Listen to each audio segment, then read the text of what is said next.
Hi, good morning. This is a London broil. We are putting this in the crock pot this morning so that when we get home today, it will be quick and easy dinner. The crock pot's on low. It's in. I'm going to put a little olive oil and some garlic in here and let it cook all day. Okay, I drizzled it with a little bit of olive oil. Not much, just a little olive oil.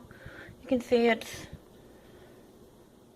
because the meat is frozen, you can see the oil is turning like into a pearl kind of color. So there's not much there. I am going to use this Weber garlic and herb spice. As you can see, it's gluten-free.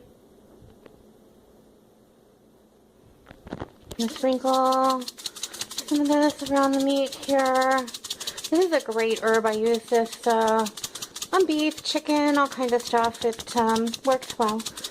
Okay, so we don't need a lot. We just need a little flavor in there. We're going to be good with just about that. I'm going to put the top on. We're going to let it sit here all day. We'll come back to this tonight. Just got home and took the top off this crock pot. You can see this London broil is falling apart. It's absolutely perfect. We're gonna slice some mushrooms and then add some broth and let this simmer while we make rice and whatnot. So I just wanted you to see that. I'm gonna get the cutting board and cut these mushrooms. We got the mushrooms all sliced here. Now I have a small white onion. I'm going to thin slice that as well. And we're gonna brown these in a skillet for just a few minutes before we throw them in with the meat. Okay, so I have just a little olive oil in the bottom of that pan. We have mushrooms and onions. We're going to put this in here and we're going to let it saute for a few minutes. I don't know if you know this, but always after you wash your mushrooms, you should pat them dry with a paper towel or a cloth so that you remove that excess moisture. Okay, we've got the mushrooms in here. You can hear it sizzling a bit. Because I got it on a good medium-high heat here, just so we can get them nice and brown really fast.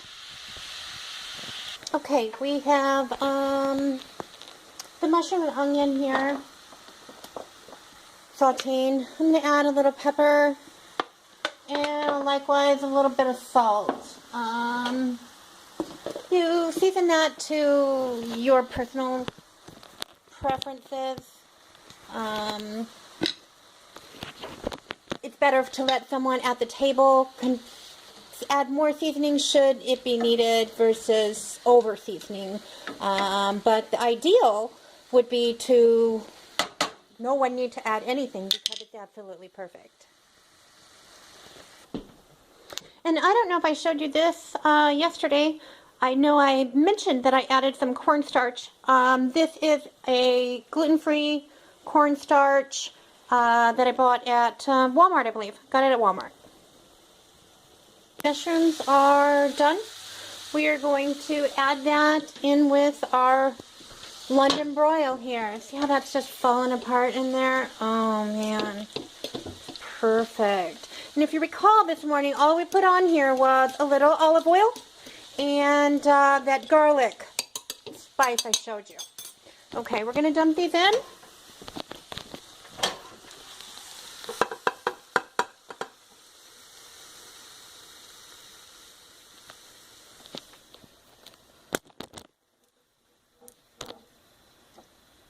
Now you see we've got our mushrooms in here.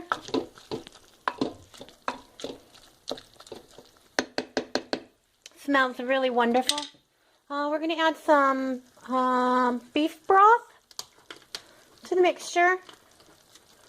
And then we're going to leave that to simmer a while. We're going to make rice and serve this over rice when we get it completed. After this sits a while, we're going to add a little bit of that cornstarch and water just to thicken that sauce up a tad bit so that it sits on the rice nicely.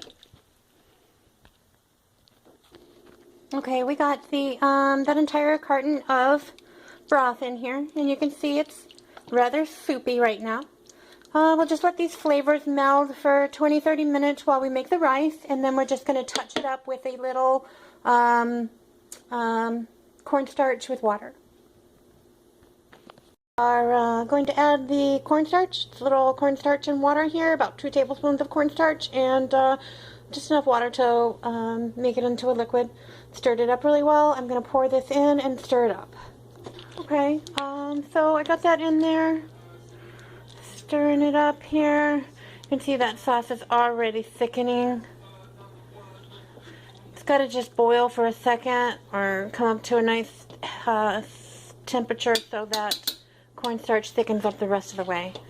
And that's it. The rice is done. It's in the back here, and that's dinner.